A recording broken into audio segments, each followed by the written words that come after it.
السلام علیکم ناظرین کرام، شروع کرتی ہوں اللہ تعالیٰ کے بابرکت نام سے جو بڑا مہربان اور نہایت رحم والا ہے۔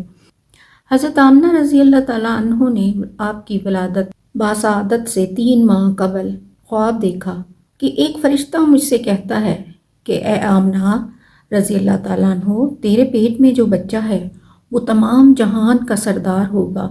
جب وہ پیدا ہو تو اس کا نام محمد صلی اللہ علیہ وآلہ وسلم رکھنا۔ حضرت حلیمہ سعدیہ رضی اللہ تعالیٰ عنہ جب آپ کو لینے آئیں تو حضرت عبد المطلب رضی اللہ تعالیٰ عنہ نے اپنے مکان میں موجود تھے۔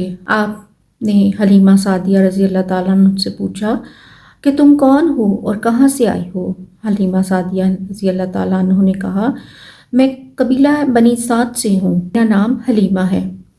حضرت عبد المطلب نے مسکرا کر فرمایا، اچھا ہوا، سعد اور حلم 2 خاصیتیں ایک جگہ جمع ہیں اور ہمیشہ اس میں خیر و برکت ہوگی۔ انہوں نے فرمایا، میرا پوتا ہے جسے تمہارے قبیلے کی عورتیں یتیم سمجھ کر چھوڑ گئی ہیں، کیا تم اس بچے کو لے جاؤ گی؟ حضرت حلیمہ سعدیہ رضی اللہ تعالیٰ اپنے شوہر کے پاس گئیں اور تمام صورتحال بیان کی تو ان کے شوہر نے باخوشی اجازت دے دی۔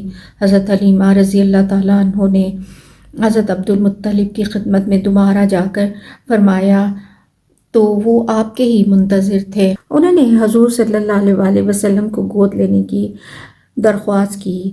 حضرت حلیمہ سعدیہ رضی اللہ تعالیٰ عنہ کا چہرہ خوشی سے دمک اٹھا۔ وہ انہیں ساتھ لے کر حضرت آمنہ رضی اللہ تعالیٰ عنہ کے پاس آئے۔ حضرت آمنہ رضی اللہ تعالیٰ عنہ حضرت حلیمہ رضی اللہ تعالیٰ عنہ کو لے کر آپ کے گوارہ کے پاس گئیں۔ آپ صلی اللہ علیہ وآلہ وسلم اس وقت سبز رنگ کے کپڑے میں لپٹے ہوئے تھے اور سفید کنبل ان پر ڈالا گیا تھا اور ان سے مشک و عنبر کی خوشبو آ رہی تھی۔ حلیمہ سعدیہ رضی اللہ تعالیٰ عنہ کہتی ہیں کہ آپ جیسا حسن جمال کبھی نہیں دیکھا، گویا چاند آپ کے چہرے میں اترا ہوا تھا۔ اور حضرت حلیمہ رضی اللہ تعالیٰ عنہ نے اپنا سیدھا ہاتھ سینے پر رکھا تو نبی کریم صلی اللہ علیہ وآلہ وسلم نے مسکراتے ہوئے آنکھیں کھول دیں، ان سے نور نکل کر آسمان تک چلا گیا۔ میں نے آپ صلی اللہ علیہ وآلہ وسلم کی پیشانی کو بوسہ دیا اور آپ کو اٹھا لیا، اور جب آپ کو گود میں لیا تو جو خوشی مجھے حاصل ہوئی وہ بیان سے باہر ہے۔ جس رات نبی کریم صلی اللہ علیہ وآلہ وسلم کی ولادت و باسعادت ہوئی، کسریٰ بادشاہ ایران کا محل جنبش کھا گیا، اس کے 14 کنگرے گر گئے، آتش قدائے فارس جو 1000 سال سے روشن تھا بجھ گیا، دریائے ساوا خشک ہو گیا اور دریائے سماوا جاری ہو گیا۔ موبد جو مجوسیوں کا بہت بڑا عالم تھا، خواب میں دیکھا کہ کچھ بے مہار سرکش اونٹ عربی گھوڑوں کو مار رہے ہیں، یہاں تک کہ دجلہ تک چلے گئے اور مختلف شہروں میں بکھر گئے۔ کسریٰ محل کی جنبش اور 14 کنگروں کے گرنے سے وہ سہم گیا اور بے حد متعجب ہوا۔ سکون کی منزل ختم ہو گئی، بے قراری کا عالم شروع ہو گیا۔ صبح ہوئی تو نہایت پریشان ہو گیا، تخت پر بیٹھتے ہی تمام ماجرا اپنے وزیروں اور دیگر دانشوروں کو سنایا۔ ابھی قصہ جاری ہی تھا کہ آتش قدح فارس کے بجھنے کی خبر مل گئی، جس سے بادشاہ اور بے قرار ہو گیا۔ اسی وقت موبدان نے بھی اپنی خواب کا ذکر بھی بادشاہ سے کر دیا۔ بادشاہ نے پوچھا، اے موبدان، یہ کیا ہے؟ اس نے کہا، یہ بہت بڑا حادثہ ہے جو عرب میں ہوا ہے۔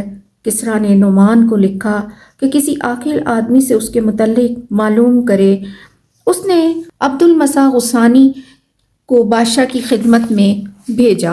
غسانی سے اس کے بارے میں پوچھا گیا۔ اس نے کہا، اس کا علم تو میرے چچا کو ہو سکتا ہے۔ بادشاہ نے اسے اس کے چچا کے طرف بھیجا۔ وہ اپنے چچا کے پاس گیا تو اسے بیمار پایا اور سلام کہا، لیکن اس نے جواب نہ دیا۔ آنکھ کھولی اور بولا، کیا تجھے بادشاہ ایران نے بھیجا ہے؟ جنبش ایران، کسریٰ محل کے کنگروں کا گرنا، موبدان کا خواب دیکھنا، آتش قدح فارس کا ٹھنڈا ہونا، دریائے ساوا کا خشک ہونا، یہ سب کے سب محمد صلی اللہ علیہ وآلہ وسلم کے آمد کے نشانات ہیں۔ اس بات کی علامت ہے کہ اس سرزمین پر قبضہ کر لیں گے، صرف 14 ایرانی بادشاہ حکومت کریں گے۔